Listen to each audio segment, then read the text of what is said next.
What I did want to talk about is Street Fighter 6's coolest mechanic today, the drive gauge. It's one of the only mechanics in a modern game I can think of where they decided to make the main mechanic of the game more complex than the game before it. There's a lot to think about, and every match is going to have you thinking about this gauge because it controls so many parts of the game. It's basically everything else that's not your super or your life. It's your EX moves, it's your parry, it's your reversal moves, it's your drive impact, your drive rush, it's your guard gauge. The more you block, the more it goes down. It's literally everything. I was watching this match, and what you're gonna see here is NuckleDude drive rushes. He goes down to 1 bar.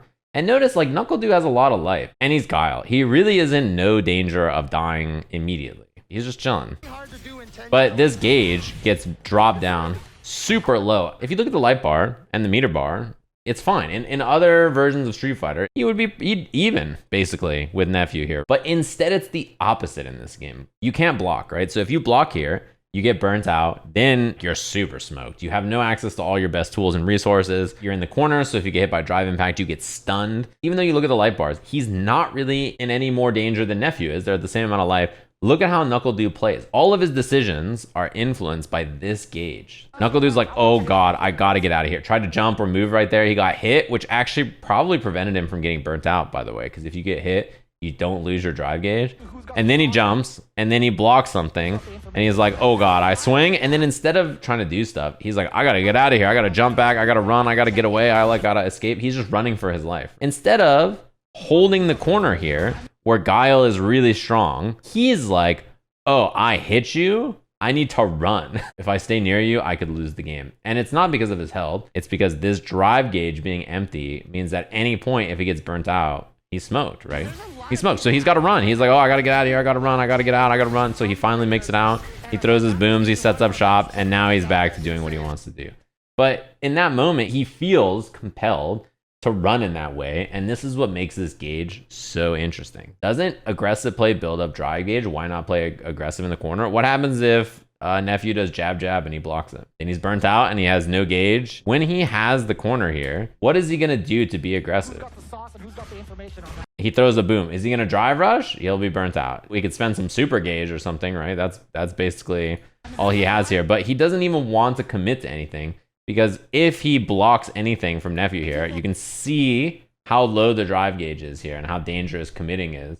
So he's like, I gotta run. As the next example, this Xiaohai match, his opponent is sick. His name is Darlin Ryu. So in the corner, he knocks Xiaohai down. Xiaohai has 3 drive gauges. Look at this situation. Knockdown in the corner, drive impact. What do you think you do here when you're landing drive impact on Xiaohai with this much life? You crack him with a crouching heavy punch into DP or whatever your juggle is, you think, right? But what this Ryu player does here is instead, he does drive rush into another drive impact. If you look at Xiaohai's gauge here, it drains a ton of drive meter. He does this meaty plus on block, right?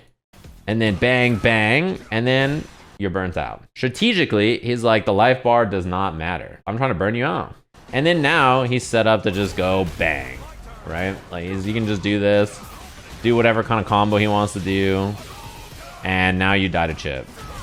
He burns himself out in the process, but what are you gonna do? You can't parry, can't do EXDP. His only escape option not to get chipped is level 1 super on wake up because it's invincible. And even then, like, all right, you hit Ryu and you do damage down to maybe this part of his life bar. You're on a pixel and you get chipped out by the next fireball because you're in burnout. Xiaohai might as well just eat the chip, which is what he does. Even in the same match, you see it again. He's gonna have some kind of offense, and it's the same thing. This decision making is really smart. You land a drive impact. What up, Yangarang? Do crouching heavy punch into another drive impact. 3 bar. This is half your gauge, by the way. Gets cranked. He actually had like 3.5. Goes down to 2. Goes down to 1.5. And then look at that. Not only was Xiaohai like, okay, I gotta get out of here, dude. He's thinking to himself, not this again. Not this shit again, bro. He's gonna put me in the corner. He's gonna do this meaty. He's gonna hit me with this thing again, and then I'm gonna get burnt out. So he's like, let me just drive impact you, right? And then this setup recovers in time to drive impact back. And guess what? I mean, Xiaohai, he is burnt out, and you're dead. GG's. Close game. Everything looks fine, doesn't it? 80 seconds on the clock. You're big vibing. And then all of a sudden, you know, we're about even in the middle of the screen, and then you just get bang, bang, bang. And then just immediately,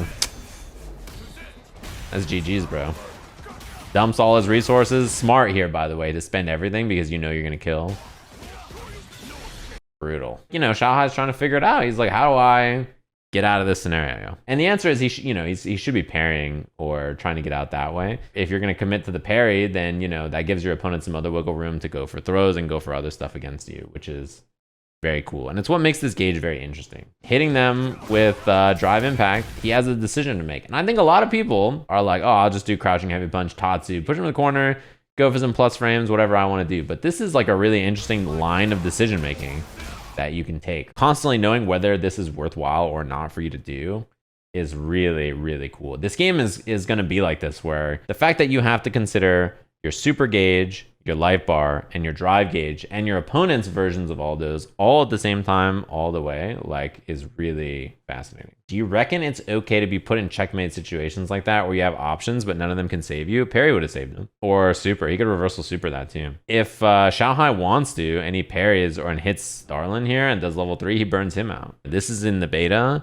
and Xiaohai, he's trying to learn. That's why I think it's really cool, because he's forced to try and figure out a new solution to this. This drive impact that he does, I think is smart, because Xiaohai's like, okay, I saw this before. I got burnt out. Let me get out of here. And then it's safe to drive impact. Same kind of thing you see here, where Idom spends drive gauge and he overcommits and he gets checked. Look at how much life Idom has, by the way. He's barely taking any damage. He's almost full life. He doesn't play like he has 70% of life. He plays like he has about this much life. He's running away, he's jumping back, he's running. He's doing anything to create space. He gets hit by drive impact, and now he's burnt out.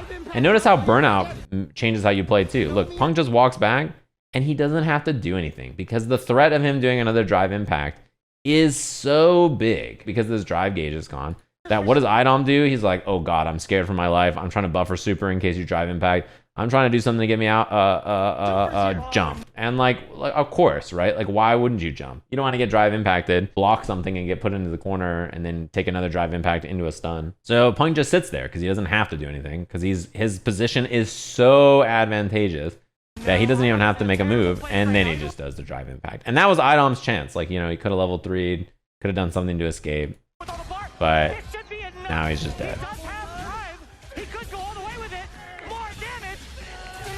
And that's how he loses. This is all from back here. 84 seconds in the match. He has 90% of his life bar, and he just spends his drive gauge on a commitment, and now the game is losing. His chance of winning the game just went, like, it plummeted, because now every decision you make has a really, really big impact on the next like 10 seconds of the match, right? And people will get better in this game about spending and not spending resources in situations like that, because let's be honest, you know, the game's not out, and a week, a month, 2 months, 5 months is going to be really, really interesting. Every game you play, you will be making those decisions. Is it better for me to take this or that? Is the setup better? Is trying to strip the gauge better? Are they going to try to parry? Are they going to try to do this? Like, you have to think about these really interesting decisions that happen all the time. And the gauge in this game is so intertwined into everything that it constantly influences every decision you make. And it creates this really nice web of just, how do I make the right choice here all the time? And the cool thing is that you won't. People, even at the highest level, are going to struggle to compute and spit out the right answers in this game. You're flying around trying to make decisions about what the right thing is in real time, fast paced. It's really difficult. And it feels really nice in a game like this, because you know that even 5 months, 6 months, a year, years into the game, people will be misspending their gauge, right? They'll be spending too much, spending too little, spending supers when they should have just spent EX, spending EX when they should have supered, trying to burn someone out when it's too far away, overcommitting on their own drive gauge pressure. You know, there's examples of people who are like, oh god, my opponent's in burnout, I have to chase them and kill them. And then they end up losing because they're trying to kill the other person because they're close to burnout. It really makes for an interesting dynamic. If you're new to the game, this kind of stuff, it's going to affect you in different ways than this. But at a high level, this kind of stuff is going to get really like interesting really fast. As a new player, you're just like, oh cool, the drive gauge is lots of little blocks for me to spend at the beginning of the match. The match starts and you can do EX moves, like that's neat. But the better people get at defining how and when to spend these meters, the more interesting the game gets. Always making the right choice is going to be impossible. Games these days, They seek to simplify in a way that's like, how do we just make this easier for people to jump into? And I think this gauge does both. It has a long-term interesting element to me, and it also is great because in the beginning, everything is just there for you if you're a new player. You can just spend your gauge and just go ham and have a great time. You'll see when there's an open beta or the game gets released how intuitive the gauge is to spend, and you'll be spending, trust me, reaping and sowing and all that.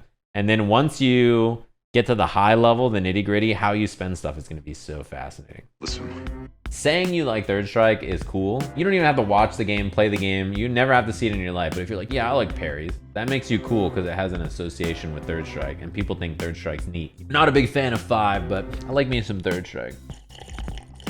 And then you're like, you want to play? Like, there's a setup. And they're like, yeah, I'm a little rusty. If that's you, stop being that dude, please. I don't know. I just want to beat him up and put him in a locker.